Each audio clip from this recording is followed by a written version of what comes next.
Thank you for that lovely intro.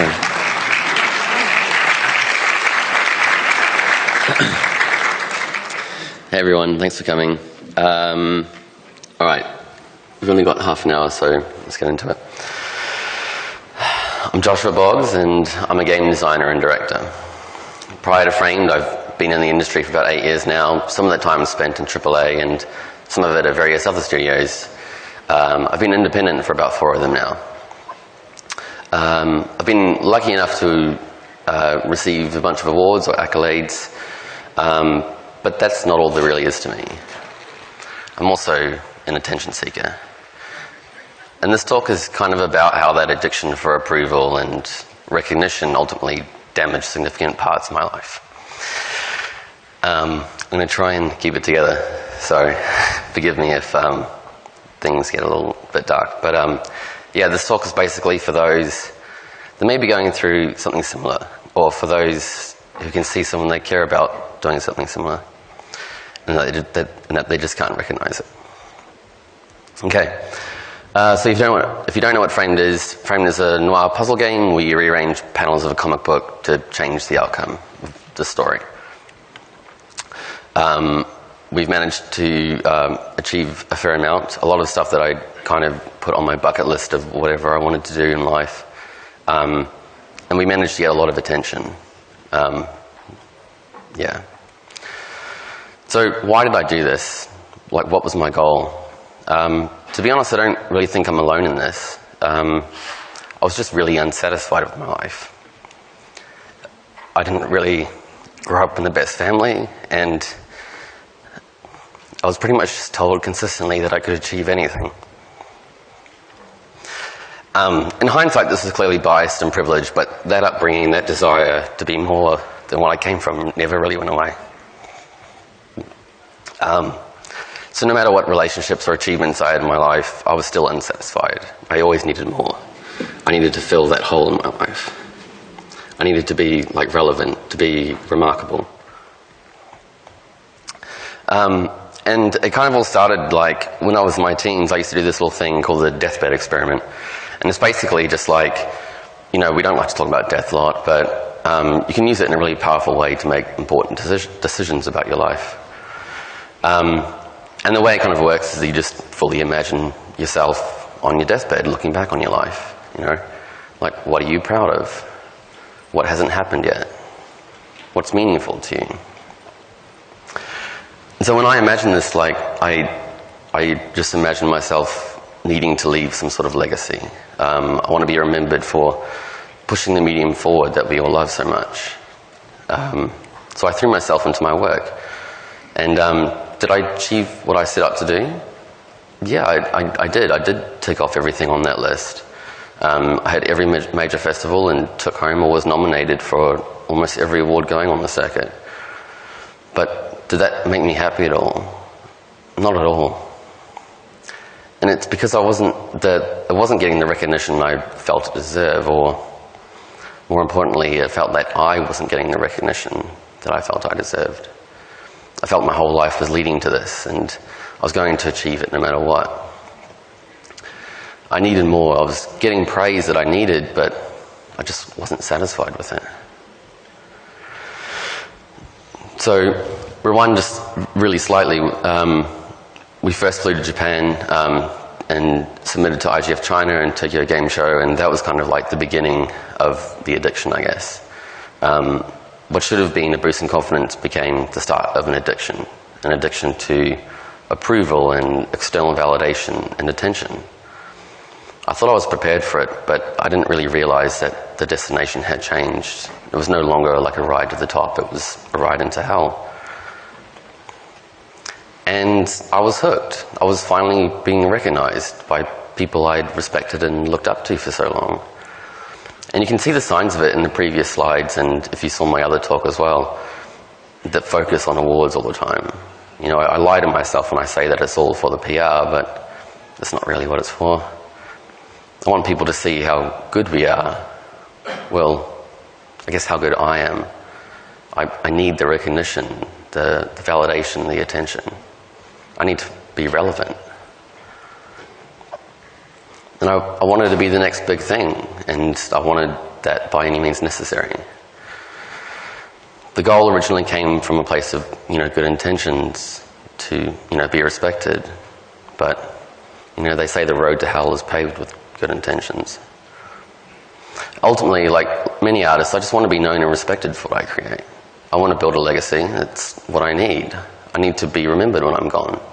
I don't feel I'm alone in that. We all feel that we need to leave some part of us on this earth when we're gone. And I confuse that with fame. And I imagine that's a significant reason we all create.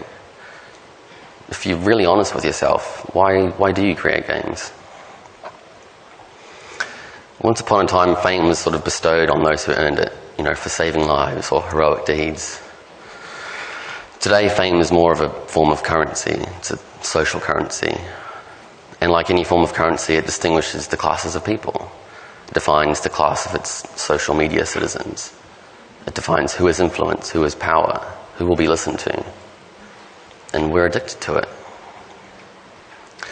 And you can see this in almost every post someone makes that features themselves, or tweets curated specifically to get as many likes or retweets as possible. Just sort of everyone crying out to be noticed. We are basically a generation of creators crying out to approval for our parents. And I did it because I felt that validation would fill me with some sense of satisfaction. And one thing about perceived success is that it always seems greater from the outside than it is on the inside. On the inside, all you can think about is how you're not doing enough. You put on that facade that you're happy and satisfied. You look in the mirror and you put on the mask, that happy face that you need to greet everyone with, that friendly demeanor.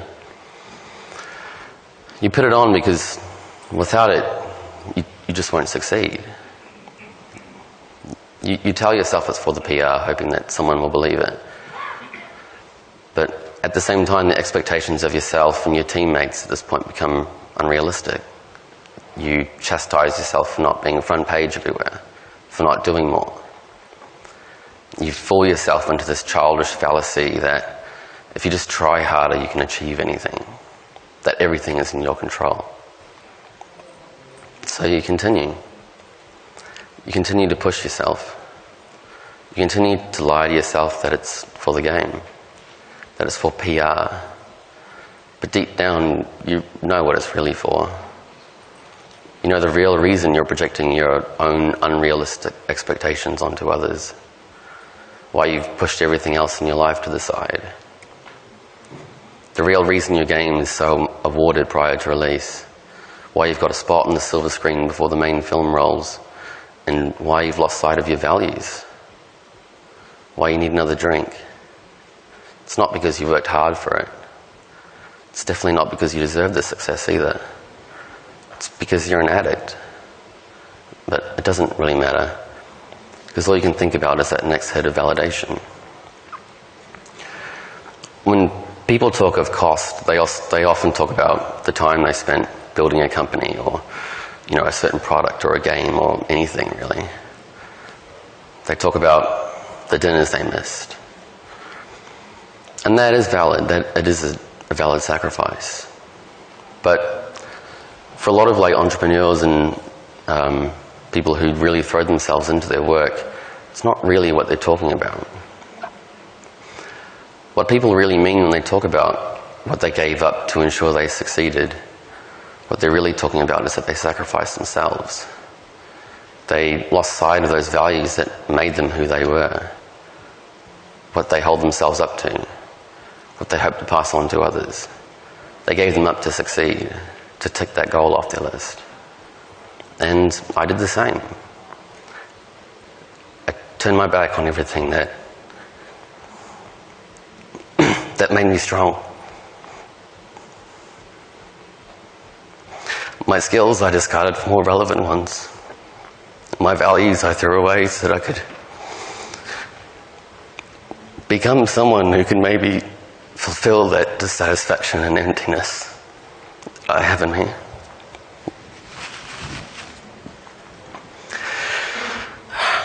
And this is your brain on attention. you submit to every show you can, knowing that no matter what happens, you can only possibly feel worse. If you win or are recognised and you get your hit and you manage to maintain your feeling of normalcy. If you don't get mentioned at all, you crash. You're flooded with feelings of inadequacy, insecurity and failure. And the culture in our scene breeds this. The independent scene does breed this. Everyone is congratulating you and reaffirming that what you're doing must be right. So you continue. You fall deeper into that vicious cycle. And indie scenes across many art forms are breeding grounds for this kind of behaviour. We're told it's necessary to succeed. You know, how will we get people to give us money for our work if they don't know who we are? We get fame confused. Fame does not come before virtue. Fame does not get bestowed before success. There's a really good quote by this person called Daniel Borstein about it, and he says, "The celebrity is a person who is known for their well-knownness. They are neither good nor bad, great nor petty. They are the human pseudo-event." And we like to think that as artists we're complicated, we're deep, but we're really not. We're the kids screaming for more attention. We're driven by feelings of inadequacy, desire for relevance. We are rewarded for never maturing, and we're paid to indulge in our habit. And myself, I was very guilty of this. I trampled over others to reach the top. Lots of, I guess you could call allies and enemies, or acquaintances and colleagues. But friends, real friends, not so many. Some of us are friends, yes, some of us are very good friends, some of you in this room. But to many people, you're an asset, a utility to help them reach the top. It's labelled as business or hustling. But when people use these terms in a non-business sense, when they apply them to, friends getting together, it highlights their intentions. It highlights their goals and values. And more than anything, it highlights how they see themselves. And why do they do this? Well, they're addicted too. They need that hit of validation because they're not going to get it from themselves. They need to move up the ladder to achieve what they're truly after. And what they're after is that attention. And I did this too. I'm very guilty of that. And I've probably done this a lot worse than many others have. So in the fall of 2014, Frame was finished, and I sacrificed so much for this. And in the end, despite everything we achieved, despite achieving virtually everything I'd set out to do, I still felt empty. It still meant nothing. My whole life had been leading up to what I thought would bring me happiness, but it just didn't. I felt worse than ever, in fact. I kind of just lost my mind. I lost some of the closest people around me. I neglected friendships and deserted family members when they needed me because I needed to get that fix for myself. I neglected all of my relationships, but really before all of that, I deserted myself. I changed, not for the better. I became something I never wanted to become, and in doing that, I just ended up losing or giving up everything else around me. I sacrifice what makes me who I am. And there are times I wish I could take it back. I wish I treated and valued those around me better than I did. I wish I had the strength and insight to see what I was doing to myself and those around me. So, with Jack and Jimmy by my side, I kind of soon followed what was a year-long downward spiral of self-destruction. It's fueled by denial, anger, resentment, regret, and an unhealthy dose of alcohol. I drank literally every day. It's not an exaggeration. From shipping till the end of 2015, I drank literally every single day. And I blamed everyone else but me. I blamed my parents for not staying together. I blamed my friends for needing me as much as they did. I blamed my teammates for not living up to my unrealistic expectations. I blamed those that had my back for not noticing what was really going on. I wish I saw my family more. Was it all worth it? It wasn't. Did everything achieve or satisfy what I needed to achieve? Fuck no, it didn't. Didn't achieve what I needed because what was I really seeking to achieve? You know, you can say it was the awards or the respect, but like I said, it's the validation, the attention. Things that no matter how much you receive will never be enough. The issue was that satisfaction was not tied to my internal sense of values anymore, but to external validation and attention. And it's really easy for us to fall into that trap as creators, because that's the only objective measurement we really have. So, would I change anything? Of course. You know, I sacrificed myself, what I held dear. The things that got me to where I was, my values for success. I threw away my sense of self so that the public image of Joshua Boggs would appear greater than it really was. And it worked for a little while. I felt good in the beginning. I was getting more gratification by being associated with particular people and using them to further my own means as well. And it's really bad to say. I knew exactly what I was doing. If you saw my previous talk at all, you maybe would have known that I'm quite good at reading social systems and people inside them. So, with all that said, you know, how did I get out? How did I turn it around? Well, as I began to lose myself, my insight in myself, my understanding of who I was changed dramatically. Lots of running away from my problems, leaving cities, and a lot of drinking helped, for a little while at least. But a year later, I'm kind of happy to finally say that I have found some sense of happiness in my life. I've never really sought happiness, so I've only ever strived for success.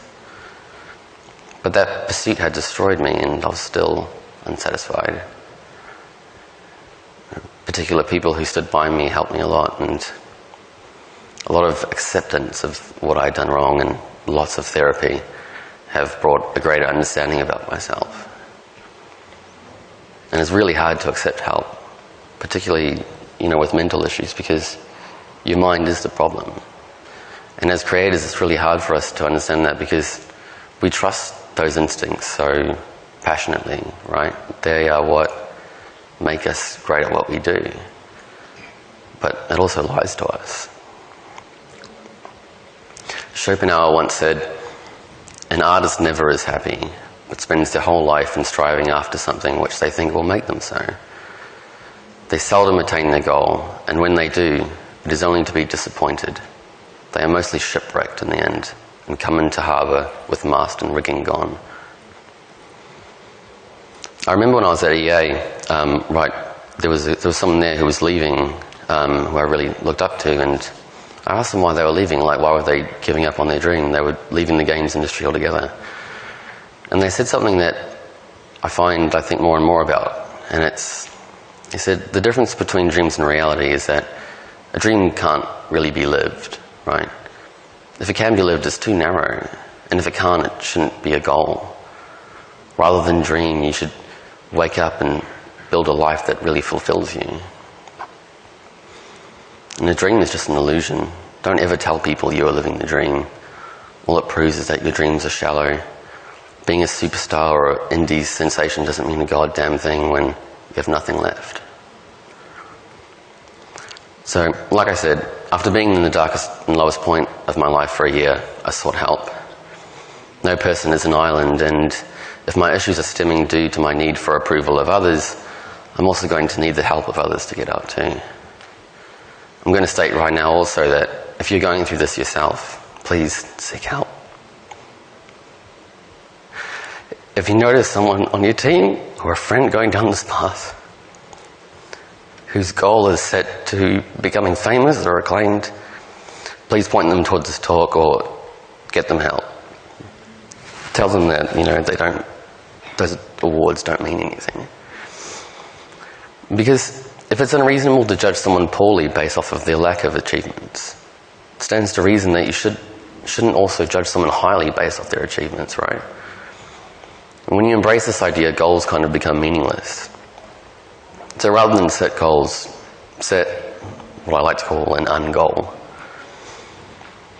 And an ungoal is really just a goal that's not really a goal.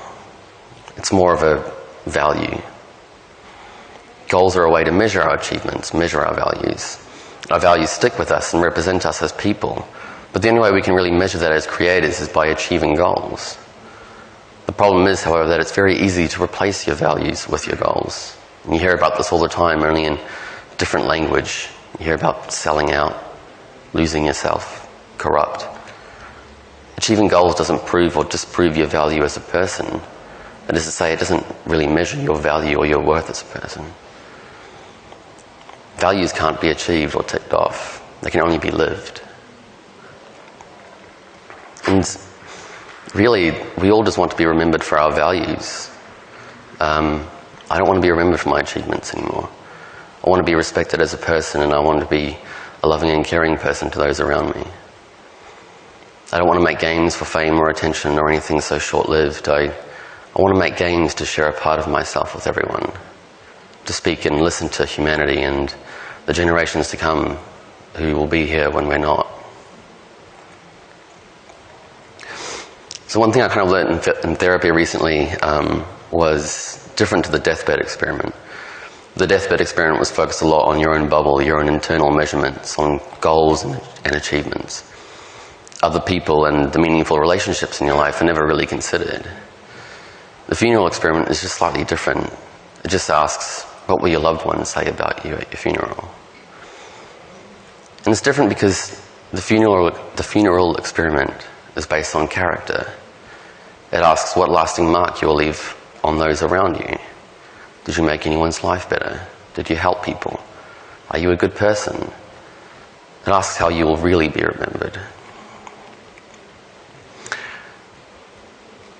Interestingly, this happened to me kind of out of the blue. So just in case you don't know, Kojima at some point at the end of 2014 named Framed his Game of the Year. And for me, it meant a lot. This was the one person who kind of like inspired me, as a kid to make games, to try and push things forward, to be authentic in what I create, and whose dedication and focus shape the values that would become me as a person.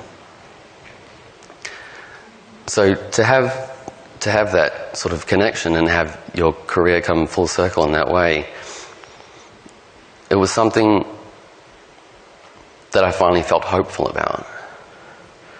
It reminded me of my core values again. It made me finally not want to kill myself, really. It was more important than any kind of laurel or any award nomination. I wouldn't give it up for anything. So, should you really chase your dreams? It's kind of a trick question, because what are your dreams really? If we really look inside ourselves as independent creators or artists, no matter whether you're independent or not, really, I'm going to wager that our dreams are to be very similar to things that I sought. We want respect. We want validation and acknowledgement from people, which is really kind of just other words for fame, the desire to be remembered. However, to achieve those goals, you need to become a more public figure. And by doing so, that changes you from someone with a private set of values to a public persona. Suddenly everyone feels they have the right to comment or critique or praise your decisions and achievements. This changes your goals, it changes you. It feels good to have that attention, and so by extension, your goals no longer match your internal values. when you achieve those goals, no satisfaction is gained anymore. It's just a hit of validation and ticking something off an arbitrary list. So, was it all worth it? Again, no. It wasn't worth it at all. Did I achieve everything I sought after? Initially, yeah, I did. But did it make me happy? Just not at all. Because ticking a goal off your list will never bring you real satisfaction. Would you still seek it if social media wasn't as big as it was? I'm betting the desire wouldn't be so large if we rewinded time 10 years. Which leaves us with that one question again. Why do we seek it out? And again, my answer to that is for fame and attention, social relevance and respect among those peers that we look up to. And I don't know if I'll ever properly be able to forgive myself for feeling that way and for what I kind of sacrificed, for being so resentful and hateful of other people who were really just there to support me. I don't know if I'll ever really reclaim that youthful hope again. But maybe all isn't lost. Maybe I can make it worth it if... Maybe it can make it mean something if there's some way to warn others. To really give meaning to what I had lost. So, was it all worth it? Well, if it helps anyone here today, I'd say it is. Thank you.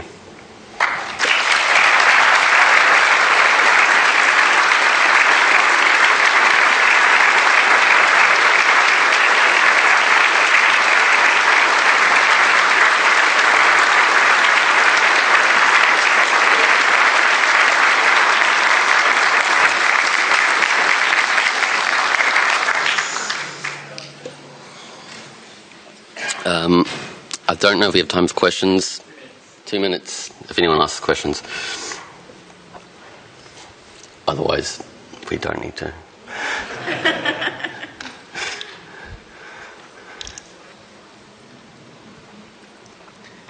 I'm wondering if your experience or your addiction affected how you saw other independent developers. If you saw them more as competition or as idols, when when other people are getting awards and things like that.